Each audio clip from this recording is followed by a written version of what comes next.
Merchant Elias stood alone within the cavernous shadows of his warehouse, a man drowning in his own success.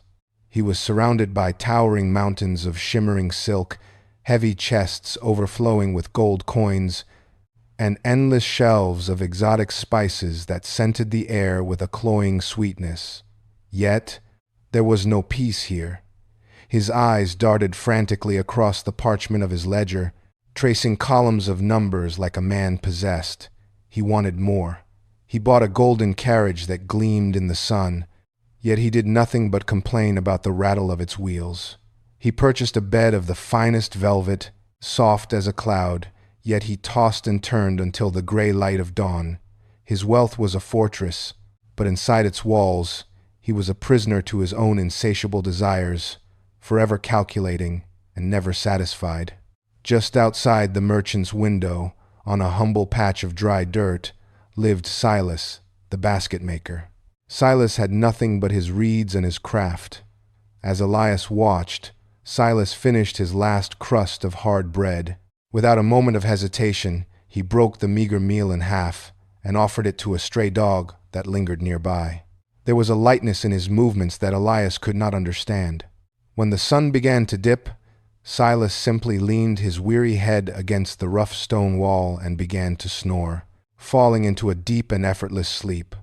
From his high balcony, Elias clutched his expensive silk robes, his knuckles white. He was stung by a bitter envy. He marched to the market and bought the most expensive wine in the land, hoping it would bring him the oblivion of rest. The wine was rich, but it tasted like ash in his mouth. Even as he drank, his mind raced with 1,000 fears. He imagined thieves scaling his walls. He saw his ships sinking in distant storms, and his gold turning to dust. He paced the length of his room, his footsteps echoing like a heartbeat until the sun rose once more. When he looked out again, there was Silas, already at work. The basket maker was weaving reeds with nimble fingers, humming a soft, cheerful tune as the morning sun warmed his back. He looked like the richest man in the world. Elias could endure it no longer. He grabbed a heavy leather bag, stuffed it with gold, and descended the stairs with a desperate, frantic energy.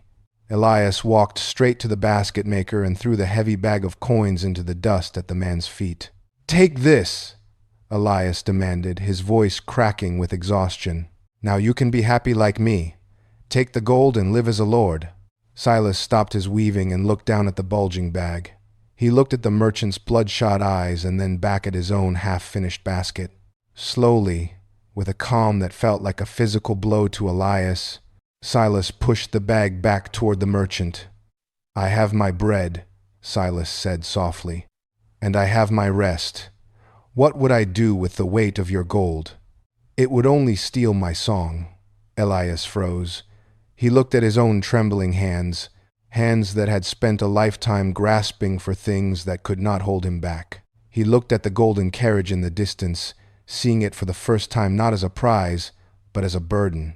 The merchant reached out as if to touch the gold, but his hand stopped midair. He did not pick it up.